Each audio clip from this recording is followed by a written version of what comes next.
Hi all, welcome back to our channel. എല്ലാവരും happy ആയിട്ടിരിക്കുന്നു, safe ആയിട്ടിരിക്കുന്നു എന്ന് വിചാരിക്കുകയാണ്. അപ്പോൾ ഇന്ന് നമ്മുടെ ചാലഞ്ചിൻ്റെ 10ാമത്തെ ദിവസമാണ്. അതേപോലെ തന്നെ നമ്മുടെ നോ എക്സ്ക്യൂസ് വർക്കൗട്ട് ചാലഞ്ചിൻ്റെ 2ാമത്തെ ദിവസമാണ് കേട്ടോ. അപ്പോൾ ഇന്നും ഞാൻ ഏകദേശം ഒരു 20 മിനിറ്റ്സ് ആണ് വർക്കൗട്ട് ചെയ്തത്. ഒരു 5:15 ആകുമ്പം എൻ്റെ വർക്കൗട്ട് സ്റ്റാർട്ട് ചെയ്തു കേട്ടോ. മോർണിംഗ് 5:15 ആണ്. അപ്പോൾ എൻ്റെ മനസ്സിൽ വരുന്ന ഓരോരോ വർക്കൗട്ടുകളായിട്ട് ഞാൻ ഫിനിഷ് ചെയ്യായിരുന്നു. അങ്ങനെ ഒരു എന്താ പറയുക, ഒരു പെർട്ടിക്കുലർ പാറ്റേൺ ഒന്നും തന്നെ ഉണ്ടായിരുന്നില്ല.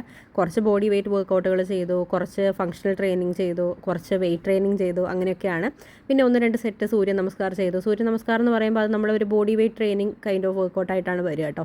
അത് ചെയ്ത് വരുമ്പോൾ റെഗുലറായിട്ട് നമ്മൾ പ്രാക്ടീസ് ചെയ്യുകയാണെങ്കിൽ ഒരുപാട് നല്ലതാണ് കേട്ടോ. നമ്മുടെ ബോഡിക്ക് നമ്മുടെ ഫ്ലെക്സിബിലിറ്റി ഇൻക്രീസ് ചെയ്യുന്നതായിട്ട് നമുക്ക് കാണാൻ പറ്റും. അതുപോലെ തന്നെ നമ്മുടെ എന്താ പറയുക, സ്റ്റാമിന ഇൻക്രീസ് ചെയ്യുന്നതായിട്ട് കാണാൻ പറ്റും. നമ്മുടെ ബോഡി പോസ്ചർ, ചിലർക്കൊക്കെ ഇങ്ങനെ എന്താ പറയുക, ഷോൾഡറിലൊക്കെ ഒരു കൂന് പോലെയൊക്കെ കാണാറില്ല. അതായത് നമ്മുടെ പോസ്ചറിൻ്റെ ഒരു പ്രശ്നമാണ്. നമ്മൾ ഇരിക്കുന്ന പൊസിഷനൊന്നും പ്രോപ്പർ അല്ലായിട്ടാണ് ഈ ഒരു ഹമ്പ് പോലെ നമുക്ക് വരുന്നത്. അപ്പോൾ അതൊക്കെ ഇമ്പ്രൂവ് ആവുന്നതായിട്ട് നമുക്ക് കാണാൻ പറ്റും കേട്ടോ. പിന്നെ സൂര്യ നമസ്കാരം ചെയ്യുമ്പോൾ നമ്മുടെ ഫേസിൻ്റെ സ്കിന്നിലോട്ടുള്ള എന്താ പറയുക, ബ്ലഡ് സപ്ലൈ ഒക്കെ കൂടും. അതുകൊണ്ട് നമ്മുടെ ഫേസ് എപ്പോഴും ഗ്ലോയി ആയിട്ടിരിക്കാനും ഇങ്ങനെ തുടുത്തിരിക്കാനും ഒക്കെ ഹെൽപ്പ് ചെയ്യുന്ന ഒരു വർക്കൗട്ടാണ് നമ്മുടെ സൂര്യ നമസ്കാരം. പിന്നെ ഞാൻ വെയിറ്റ് വെച്ചിട്ടുള്ള കുറച്ച് വർക്കൗട്ടുകൾ ചെയ്തു. ഞാനിപ്പോൾ വെയിറ്റ് ഒന്ന് എന്താ പറയുക, ഒന്ന് അപ്ഗ്രേഡ് ചെയ്തിട്ടുണ്ട്. അത് ഞാൻ 1 kg ഡമ്പലായിരുന്നു യൂസ് ചെയ്തുകൊണ്ടിരുന്നത്. ഇപ്പോൾ 2.5 ആക്കിയിട്ടുണ്ട്.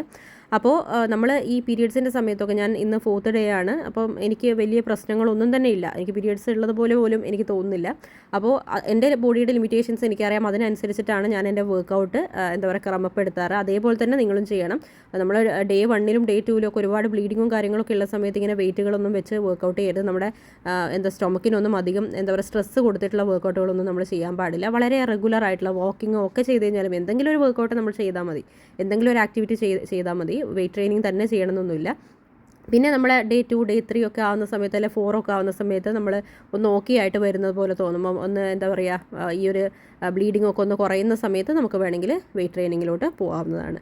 അപ്പോൾ അങ്ങനെ ഒരു കണ്ടിന്യൂസ് ഒരു 20 മിനിറ്റ്സ് വർക്കൗട്ട് ഞാൻ ചെയ്തു. ഏകദേശം ഒരു 210 കാലറിയാണെന്നാണ് എൻ്റെ ഒരു ഓർമ്മ. അത്രയും കാലറീസ് ഞാൻ ബേൺ ചെയ്തു. നമ്മൾ നോർമൽ ഒരു കാർഡിയോ വർക്കൗട്ട് ചെയ്യുന്നതിനേക്കാളും കൂടുതൽ കാലോറീസ് നമുക്ക് ഈ ഒരു വെയിറ്റ് ട്രെയിനിങ് കൈൻഡ് ഓഫ് വർക്കൗട്ടുകൾ ചെയ്യുമ്പോൾ നമുക്ക് ഫിനിഷ് ചെയ്യാൻ പറ്റും. ഒരുപാട് സ്റ്റെപ്സ് ഒന്നും നമുക്ക് കവർ ചെയ്യാൻ പറ്റില്ല, പക്ഷേ സ്റ്റിൽ നമ്മൾ ആ നിന്നിട്ടുള്ള വർക്കൗട്ടുകളാണെങ്കിൽ പോലും ഒരുപാട് പിന്നെ നമ്മുടെ മസിൽസും അതുപോലെ തന്നെ ഒക്കെ ഇതിനകത്ത് ഇൻവോൾവ് ആകുന്നുണ്ട്.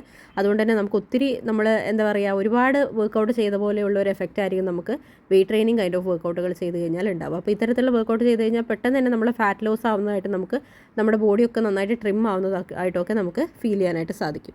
അപ്പോൾ ഇന്നത്തെ എൻ്റെ ബ്രേക്ക്ഫാസ്റ്റ് വീണ്ടും ഇഡ്ഡലി തന്നെയാണ്. ഇന്നലെയും ഇഡ്ഡലി ആയിരുന്നു. അപ്പോൾ ഇഡ്ഡലി, സാമ്പാർ, പിന്നെ അതുപോലെ തന്നെ നമ്മുടെ ഈ പൊട്ടുകടല വെച്ചിട്ടുള്ള ചട്നിയില്ലേ, പൊട്ടുകടലയും തേങ്ങയൊക്കെ അരച്ചിട്ടുള്ള ചട്നി, അതാണ് കേട്ടോ ഞാൻ കഴിച്ചത്. അപ്പോൾ ഇതായിരുന്നു എൻ്റെ ബ്രേക്ക്ഫാസ്റ്റ്.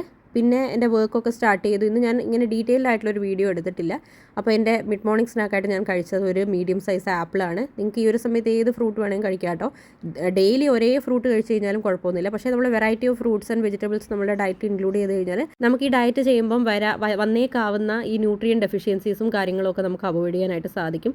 എപ്പോഴും ഒരേപോലെയുള്ള ഫുഡ്, ചിലരൊക്കെ ചെയ്യുന്നത് കാണാം, എല്ലാ ദിവസവും നൈറ്റ് ആവുന്ന സമയത്ത് എന്താ പറയുക, ഓട്സിൻ്റെ പോറിഞ്ച് മാത്രം കഴിക്കും, അല്ലെങ്കിൽ ഏതെങ്കിലും ഒരു ഫുഡിൽ മാത്രം അവർ സ്റ്റിക്ക് ഓൺ ചെയ്ത് നിൽക്കും. അങ്ങനെയൊക്കെ ചെയ്ത് കഴിഞ്ഞാൽ നമുക്ക് ന്യൂട്രിയൻ ഡെഫിഷ്യൻസി ഉണ്ടാവാനുള്ള ചാൻസ് ഉണ്ട് കേട്ടോ. അപ്പോൾ വെറൈറ്റി ഓഫ് ഫുഡ് നിങ്ങളുടെ ഡയറ്റിൽ ഇൻക്ലൂഡ് ചെയ്യാൻ വേണ്ടി നോക്കുക. അപ്പോൾ ഇന്ന് എനിക്ക് കുറച്ച് തിരക്കുള്ള ദിവസമായിരുന്നു, അതുകൊണ്ടാണ് അങ്ങനെ വീഡിയോ എടുക്കാൻ പറ്റാതെ പോയത്. ടീം മീറ്റിങ്ങും കാര്യങ്ങളൊക്കെ ഉണ്ടായിരുന്നു, ഒരുപാട് പണി ചെയ്ത് തീർക്കാനുണ്ടായിരുന്നു. പിന്നെ അതിനുശേഷം ഇന്ന് കുറച്ച് ലഞ്ച് കഴിക്കാനൊക്കെ ഇച്ചിരി ലേറ്റായി. ഒരു 2:10 ആയപ്പോഴാണ് ഞാൻ ലഞ്ച് കഴിച്ചത്. അപ്പോൾ എനിക്ക് സാലഡും അങ്ങനെയൊന്നും പെട്ടെന്ന് പ്രിപ്പയർ ചെയ്യാൻ പറ്റില്ല, നല്ല വിശപ്പായിരുന്നു. അപ്പോൾ എന്താണോ കയ്യിൽ കിട്ടിയത് അതൊന്ന് ബാലൻസ് ചെയ്തിട്ട് കഴിക്കാനാണ് ഞാൻ നോക്കിയത്. ഈവനിങ് സ്നാക്കായിട്ട് ഞാൻ കഴിച്ചത് ഒരു റോബസ്റ്റ ബനാനയാണ് കേട്ടോ. അതിൻ്റെ കൂടെ അത് കുറച്ച് കഴിഞ്ഞപ്പോൾ ഞാനൊരു ബ്ലാക്ക് ടീയും കൂടെ കുടിച്ചിട്ടുണ്ടായിരുന്നു. ഇതാണ് എൻ്റെ ഡിന്നർ ഫുഡ്. ഡിന്നറായിട്ട് ഞാൻ കഴിച്ചത് ഒരു എഗ്ഗ് വെജിറ്റബിൾ സാലഡാണ്. ഇത് പ്രിപ്പയർ ചെയ്യുന്ന വീഡിയോ ഞാൻ പോസ്റ്റ് ചെയ്തിട്ടുണ്ടെന്ന് തോന്നുന്നു. ഇല്ലാന്നുണ്ടെങ്കിൽ ഞാനൊരു ഷോർട്ട് വീഡിയോ ആയിട്ട് അപ്ലോഡ് ചെയ്യുന്നതായിരിക്കും കേട്ടോ. നമ്മുടെ യൂട്യൂബിലും ഇൻസ്റ്റാഗ്രാമിലും രണ്ടിലും അപ്ലോഡ് ചെയ്യുന്നതായിരിക്കും. നിങ്ങൾക്കും ട്രൈ ചെയ്ത് നോക്കാവുന്നതാണ്. നല്ല ടേസ്റ്റിയാണ്, നല്ല ഹെൽത്തിയാണ്, അതുപോലെ തന്നെ നല്ല ന്യൂട്രിയൻ ഡെൻസുമാണ്. അപ്പോൾ ഇന്നത്തെ എൻ്റെ ഡേ ഇവിടെ ഫിനിഷ് ചെയ്യുകയാണ്. ഇനി ഡേ 11 വ്ലോഗുമായിട്ട് നമുക്ക് വീണ്ടും കാണാം. എല്ലാവരും ഹാപ്പി ആൻഡ് ഹെൽത്തി ആയിട്ടിരിക്കൂ. ബൈ.